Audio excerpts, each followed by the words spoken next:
PG କଲେ କେତେ ଟଙ୍କା ଖର୍ଚ୍ଚ ହୋଇଥାଏ? ଆଡ଼ମିସନ୍ରେ, ରିଆଡ଼ମିସନ୍ରେ, କୋର୍ସ ଫିରେ ଏବଂ ଖାଇବା ରହିବା ସବୁ କେତେ କ'ଣ ଲାଗିଥାଏ, ଟୋଟାଲ୍ କେତେ କ'ଣ ଖର୍ଚ୍ଚ ହେଇଥାଏ, ସେଇ ରିଗାର୍ଡ଼ିଂ ଆମେ ଏଠି କଥା ହେବା। ଅଟୋନମସ୍ ହେଉ କି ଡିଗ୍ରୀ କଲେଜ ହେଉ କି ୟୁନିଭର୍ସିଟି ହେଉ, ଯେକୌଣସି ଡିଷ୍ଟ୍ରିକ୍ଟରେ ଆମ ଓଡ଼ିଶା ଭିତରେ। ତ ନିଶ୍ଚିତ ଭାବରେ ସମସ୍ତେ ଭିଡ଼ିଓକୁ ଶେଷ ପର୍ଯ୍ୟନ୍ତ ଦେଖୁଥାନ୍ତୁ, ଯାହାଦ୍ୱାରା ସବୁଗୁଡ଼ାକ ଡିଟେଲ୍ସ ଜାଣିପାରିବେ। ଯିବା ବର୍ତ୍ତମାନ ଟପିକ୍ ଉପରକୁ। ତା ପୂର୍ବରୁ କହି ରଖୁଛି, ସମସ୍ତେ OCS by Ranjan app download କରିକି ପିଜି ଏଣ୍ଟ୍ରାନ୍ସ ପାଇଁ ପ୍ରିପାରେସନ୍ କରିପାରିବେ। ଓଡ଼ିଶାର number 1 PG entrance preparation app. WhatsApp, Telegram, Instagram ସବୁଥିରେ ମଧ୍ୟ ଯୋଡ଼ି ହେଇଯିବେ ଏବଂ ମୋ ସହିତ ଚାଟ୍ ମଧ୍ୟ କରିପାରିବେ। ଆପ୍ର ଚାଟ୍ ସେକ୍ସନ୍ ଆଭେଲେବୁଲ୍ ରହିଛି। ଯିବା ବର୍ତ୍ତମାନ ଟପିକ୍ ଉପରକୁ। नमस्कार दोस्तों, इस वीडियो को लाइक करें, हमारे चैनल को सब्सक्राइब करें, इस घंटी के आइकन को दबाएं, ऑल सेलेक्ट करें हमारी सभी वीडियो सबसे पहले देखने के लिए।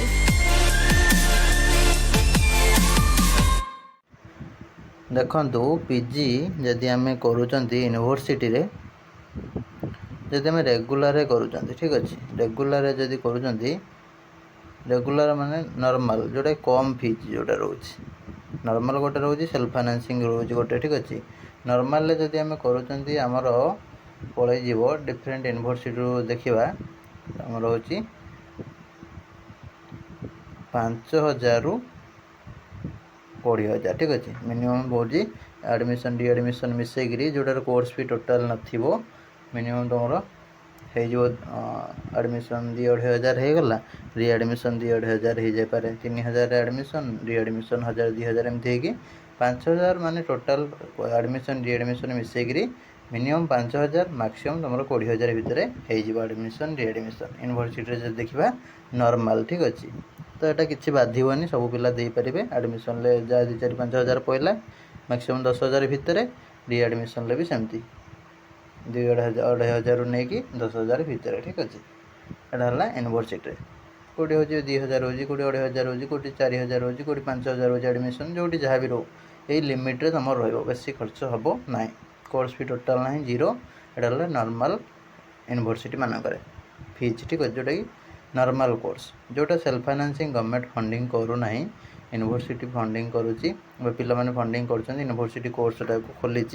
तो से सब केस रे तुम आम जब देखा minimum admission readmission course fee मिसेकरी मिनिमम तुम जान दियो 30,000, मिनिमम 30,000 ठू नहीं कि मैक्सिमम तुम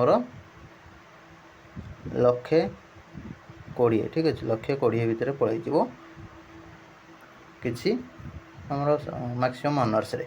किसी कोर्स रे भी अधिक लगिपे, जमीक MBA हो, MCA हो, ठीक अच्छे। MCA तो जहाँ अधिक लगिपे, किसी सेल्फ फाइनेंसिंग कोर्स जोड़ा थी अधिक लगे, ठीक अच्छे। एग्री बिजनेस मैनेजमेंट हो, एमती किसी कोर्स रे अधिक भी लगिपे, 1.5 लाख, 2 लाख, 2.5 लाख, 3 लाख यूनिवर्सिटी नहीं कि लगिपे एडमिशन रीएडमिशन कोर्स भी। किंतु मिनिममटा तुम अलग सब कोर्स तुम सेल्फ फाइनेंसिंग जब करुच 2 वर्ष 30 रु नहीं कि 1,20,000 भितर पड़ जाए एडमिशन रीएडमिशन कोर्स भी डिफरेंट कोर्सेस रे, ठीक अच्छे। मैक्सिमम कोर्सेस रे 30, 40, 50 भितर रही सेल्फ फाइनेंसिंग रे खर्च।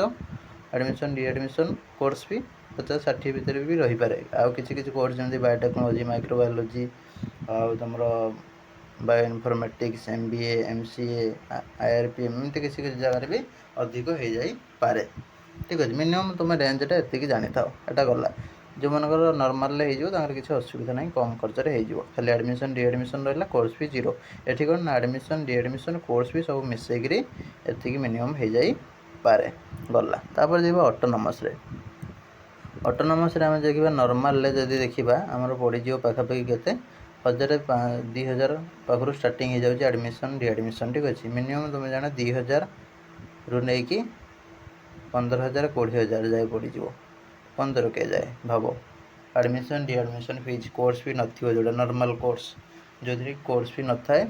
सेल्फ फाइनेंसिंग रे जब देखा आम ऑटोनॉमस रे मिनिमम तुम पड़ज के 30,000 टू नहीं कि 1,00,000 पर्यंत, ठीक अच्छे, 1,00,000 पर्यंत। किसी ऑटोनॉमस अच्छी जमीक हिंजिलिकट हो पड़ जाए 1,00,000 पाखापाखि जाए। उदयनाथ अच्छी 60,000 पाखापाखि पड़ जाए, ठीक अच्छे।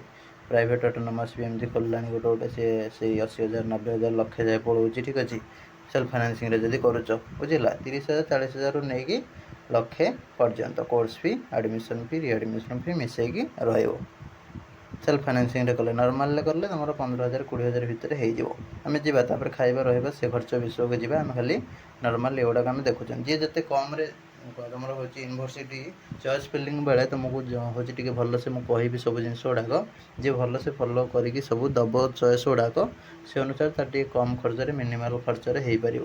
ଆଉ ଯାହା ଟିକେ ର୍ୟାଙ୍କ ଖରାପ ରହିବ ଆଉ ଚଏସ୍ରେ ଭୁଲ ଭଟକା କରିବ, ତାଙ୍କର ଅଧିକ ପଇସାରେ କରିବାକୁ ପଡ଼ିବ। କିନ୍ତୁ ଯାହା ବି ହେଉ କରିବାକୁ ପଡ଼ିବ। ପଇସାକୁ ଡରିକି କେହି ବସିବେନି କି ପିଜି ମୁଁ କରିବିନି ବୋଲି ଭାବିବନି। ପିଜି ଯେବେ ବି ହେଉ ତୁମକୁ କରିବାକୁ ପଡ଼ିବ। ଯିଏ ବି ଚାକିରି କରିଛନ୍ତି ସେମାନେ ବି କରୁଛନ୍ତି, କାହିଁକିନା ନ କଲେ ପ୍ରମୋସନ୍ ହେଇପାରୁନି। ସେଇ ସମାନ ପୋଜିସନ୍ ହେଉଛି ପାଠ ପଢ଼ିଥିବେ, କିନ୍ତୁ ଦେଖିଲା ବେଳକୁ ତୁମ ଅଫିସରେ ତୁମେ ସମାନ ଦିନରେ କାମ କରୁଥିବ, ତୁମର ଜଣେ ସେଠି ପିଜି ହେଉଛି ପିଜି ଥିବେ, ପିଜି କରିଥିବେ, ସିଏ ହେଉଛି ପ୍ରମୋଟ୍ ହେଇକି ଅଧିକା ତୁମ ଉପରକୁ ପଳେଇ ଯାଉଥିବେ। ତୁମେ କିନ୍ତୁ ଭଲ ଜାଣିଥିବ କିନ୍ତୁ ଯାଇପାରୁନଥିବ, କାହିଁକି ପିଜିଟା ନଥିବ। ସେଥିପାଇଁ ସବୁ ପିଲା କରିବେ ପିଜି। ଡିଗ୍ରୀ କଲେଜରୁ କରୁ, ଅଟୋନମସ୍ରୁ କରୁ, ୟୁନିଭର୍ସିଟିରୁ କରୁ, ସମସ୍ତଙ୍କୁ କରିବା ପାଇଁ ପଡ଼ିବ। ତ କେହି ଭାବିବନି ଯେ ମୋ ପଇସା ଖର୍ଚ୍ଚ ହେଇଯିବ ମୁଁ କରିବିନି। ନିଶ୍ଚିତ ଭାବରେ କରିଦେବ। ଫାଙ୍କା ବସିକି ଲାଭ ନାହିଁ, କାହିଁକିନା କେତେବେଳେ ଚାକିରି ଲାଗିଯିବ କହିହେବନି। ତ ସେ ଅନୁସାରେ ତୁମମାନେ କୋର୍ସଟା କରିକି ରେଡ଼ି କରିକି ସାର୍ଟିଫିକେଟ୍ ରଖିଦିଅ, ନହେଲେ ହଇରାଣ ହେବ ପଛରେ। ଚାକିରି ଲାଗିଗଲା ପରେ ପଢ଼ିବା ମହା ମୁସ୍କିଲ। ଠିକ୍ ଅଛି। ତାପରେ ଡିଗ୍ରୀ କଲେଜ କଥା ଦେଖିବା। ଡିଗ୍ରୀ କଲେଜ ଯଦି ଆମେ ଦେଖିବା ନର୍ମାଲ ଗୁଡ଼ାକରେ 1,500ରୁ ଷ୍ଟାର୍ଟିଂ ହେଇଯାଉଛି ଆଡ଼ମିସନ୍। ତୁମର ଏଠି ଦେଖ 2,000ଠୁ ନେଇକି ଆଡ଼ମିସନ୍ ରିଆଡ଼ମିସନ୍ ମିଶାଇକି 2,000ରୁ ନେଇକି ଆମେ ଦେଖିବା 15,000 20,000 ଭିତରେ। ଠିକ୍ ଅଛି, 15-20 ଭିତରେ ଆଡ଼ମିସନ୍ ରିଆଡ଼ମିସନ୍ ମିଶାଇକି ନର୍ମାଲ ଯେଉଁଠି କୋର୍ସ ଫି ନଥିବ। ସେଲ୍ଫ ଫାଇନାନ୍ସିଂରେ ଯଦି ଦେଖିବା ଆମର 30-35,000ଠୁ ନେଇକି ପଳେଇଯିବ କେତେ 70,000 ଭିତରେ। ସେଲ୍ଫ ଫାଇନାନ୍ସିଂରେ 60,000 70,000 ଗୋଟେ ଗୋଟେ କଲେଜରେ। ଯଦି ଗୋବିନ୍ଦପୁର ଡିଗ୍ରୀ କଲେଜ ଆମେ ଦେଖୁଛନ୍ତି, ଆମର ସେଠି ପଳେଇଯିବ ପାଖାପାଖି 60,000 ପାଖାପାଖି ସେଲ୍ଫ ଫାଇନାନ୍ସିଂରେ କଲେ।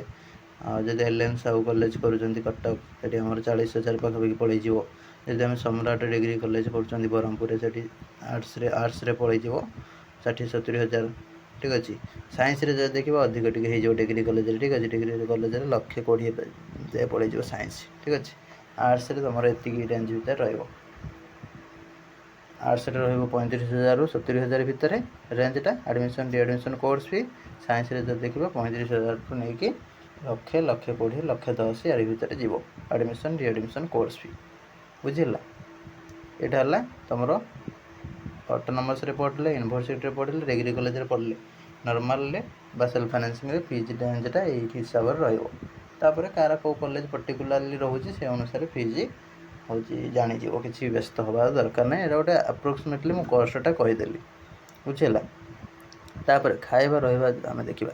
ଦେଖ ଆମେ ଯଦି ୟୁନିଭର୍ସିଟିରେ ପଢ଼ୁଛନ୍ତି, ୟୁନିଭର୍ସିଟି ଲୋକେସନ୍ ଗୁଡ଼ାକ ଯଦି ୟୁନିଭର୍ସିଟି ହେଉ କି ଅଟୋନମସ୍ ହେଉ, ଲୋକେସନ୍ ଗୁଡ଼ାକ ପ୍ରପର୍ ଟାଉନ୍ରେ ରହୁଛି। ଆମର ୟୁନିଭର୍ସିଟି ଯଦି ଦେଖିବା କଟକ ଭୁବନେଶ୍ୱର ଉପରେ ହେଉ, ବ୍ରହ୍ମପୁର ଉପରେ ହେଉ, ସମ୍ବଲପୁର ଉପରେ ହେଉ, ବାଲେଶ୍ୱର ଉପରେ ହେଉ, ଠିକ୍ ଅଛି। ଏଠି ଆମର ପିଲାମାନଙ୍କର ଖର୍ଚ୍ଚ ଟିକେ ଆମ କଟକ ଭୁବନେଶ୍ୱରରେ ଟିକେ ବେଶୀ ଲାଗିବ। ଠିକ୍ ଅଛି। କାହିଁକିନା କେଉଁ ପିଲା 5,000 ବି ତା'ର ଖାଇବା ରହିବା ହେଉଛି, କେଉଁ ପିଲାର 8,000 ହେଉଛି, କିଏ ବି 12,000 ହେଉଛି, କିଏ ବି 10,000 ହେଉଛି, ଯେମିତି ତା'ର ଖର୍ଚ୍ଚ କରିପାରୁଛି। ଠିକ୍ ଅଛି।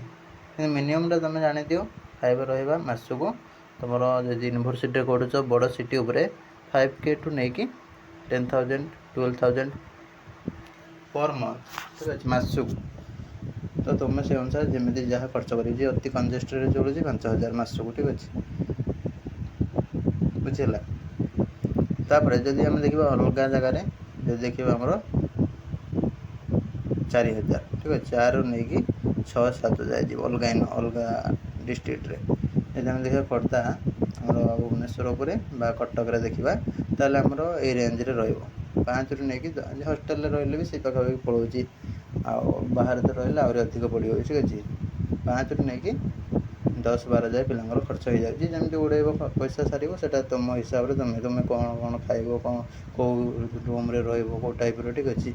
ଯିଏ ବି ହେଉଛି ରାଜାରାଣୀ ଟାଇପ୍ର ରହିକି ପାଠ ପଢ଼ିବାକୁ ଚାହୁଁଛି, ସେଠି ଅଧିକା ଖର୍ଚ୍ଚ କରିବ। ଯିଏ ହେଉଛି ନର୍ମାଲ୍ ଗୋଟେ ଆମେ ଷ୍ଟୁଡ଼େଣ୍ଟ ହିସାବରେ ଜଷ୍ଟ ଯେତିକି ଆମର ହେଉଛି ଘରେ ସେ ଫ୍ୟାମିଲି ହେଉଛି ପଇସା କଣ୍ଡିସନ୍କୁ ଦେଖିକି ବା ସିଚୁଏସନ୍କୁ ଦେଖିକି ଆମେ ପଇସା ଖର୍ଚ୍ଚ କରିବୁ। ସେ କମ୍ ଖର୍ଚ୍ଚ କରୁଛନ୍ତି। ଠିକ୍ ଅଛି। ହଷ୍ଟେଲରେ ରହିକି ପିଲା ପଢ଼ି ଦେଉଛନ୍ତି ବା ରୁମ୍ରେ ହେଉଛି ବହୁତ ପିଲା ରୁମ୍ ନେଇଯାଉଛନ୍ତି 4-5 ଜଣ ମିଶିକି, ସେଠି କମ୍ ପଡ଼ୁଛି। ଠିକ୍ ଅଛି। ମିନିମମ୍ଟା ଯାହା ହେଲେ 5,000 ମାସକୁ ପଳେଇ ଯାଉଛି ପିଲାଙ୍କର। ଠିକ୍ ଅଛି। ଟ୍ୟୁସନ୍ କରିକି ଯିଏ ଯୁଗାଡ଼ କରୁ କି ଘରୁ ଦିଅନ୍ତୁ, ଯାହା ବି ହେଉ। ବୁଝିଲା। ଆଉ 4,000ରୁ ନେଇକି 6-7 ହଜାର ଯାଏ ତୁମର ପଡ଼ିଯିବ ଅଲଗା यूनिवर्सिटी बा अलग यूनिवर्सिटी अलग डिस्ट्रिक्ट गुड़ाकर जहाँ भी रही गला देखिए ऑटोनोमस सेमती देखिए भुवनेश्वर हेल्ले तुम सेमती 5000 6000 7000 8000 9000 10000 जी जहाँ खर्च कर भुवनेश्वर कटक उपर हेले अन्य जगार हेल्ले तुम से मिनिमम तुम हो 3000 ठीक अच्छे रूम धर मेस रही कि हस्टेल रही तुम रूम 1200 कि 1500 यार भितर खाया भी सेमती हस्टेल जहाँ मिल जहाँ खाइल सेमती 3000 नहीं 6000 5000 भितर ऑटोनोमस गुड़ा देखा अन्य डिस्ट्रिक्ट बुझेगा आ जो डिग्री कॉलेज देखा डिग्री कॉलेज जदि आम देखा नॉर्मल जदि कौटी करुच तुम जी जदि तुम क्लास कल घर रही गल न गल से अलग कथा आ जी भी तुम क्लास जाऊच तुम जब हस्टेल रोच तुम से 3000 4000 नहीं कि 5000 6000 जाए पड़ो डिस्ट्रिक्ट नहीं कि तुम लोकेशन नहीं कि ठीक अच्छे प्रॉपर टाउन उपर टे 5000 6000 पड़े हस्टेल प्राइवेट हस्टेल गुड़ाक से जो हस्टेल थी 3000 4000 5000 एमती खर्च होदी सेल्फ फाइनान्सिंग कॉलेज गुड़ा जोड़ा तुम रोज डिग्री कॉलेज एसी रे रही तुम पड़े जाऊँ के 5000 5500 खाଇବା सहित खाଇବା जहाँ दिंतु ना कहीं 5000 6000 नहीं जाऊँ पर मंथ एसी रे नन एसी रे तुम 4000 5000 नहीं जाऊँ ठीक अच्छे तो से गुड़ा सेल्फ फाइनान्सिंग डिग्री कॉलेज फैसिलिटी हो गला मिनिमम 5500 6000 पड़ जाऊँ मासक खाଇବା रहा हस्टेल रे ठीक अच्छे तो से अनुसार तुम मैंने रेंज गोटे भाभी दियो खाଇବା रही तुम मिनिमम वर्ष को तुम 60000 ठीक अच्छे 5000 लखाएं आम जो धरवा मैक्सीम तुम 1,20,000 जी अधिक जी खर्च करसक 10,000 पाखापाखि जी खर्च कर पड़ी खाଇବା रही हिसाब से तुम भाभी दियो 2 वर्ष तुम जो देख 1,20,000 नहीं कि 2,40,000 यार भितर जार जमी फाइनेंशियल स्टेटस नॉर्मल पिला 1,20,000 जन खाଇବା रहा पलि जहाँ भी जीव जो पढ़ तुम पढ़ाई रही जहाँ खर्च हम ए कौन सन्देह ना ठीक अच्छे किए ट्यूशन करके आरेंज करूँ तार किए कंपनी करूँ कि सैड्रे हूँ कम करूँ कि तार घर दिंतु जहाँ भी दिंतु गला तुम एक्सट्रा खर्च जी करूँ जी जिते उड़े पार पैसा थी जहाँ न उड़े पार नॉर्मल पढ़ी पढ़ी बाहरी आस ठीक अच्छे तुम कौटी रही इनकम कर निज कैरियर निजे सुधारी पार तो युवाक जेनराली रहा जापारे कौ रेंज रे कौन खर्च हो पारे तो कार कौ डिस्ट्रिक्ट सब पढ़ार अच्छे निश्चित भाव सब कमेंट कर दियो रही नमस्कार जय जगन्नाथ।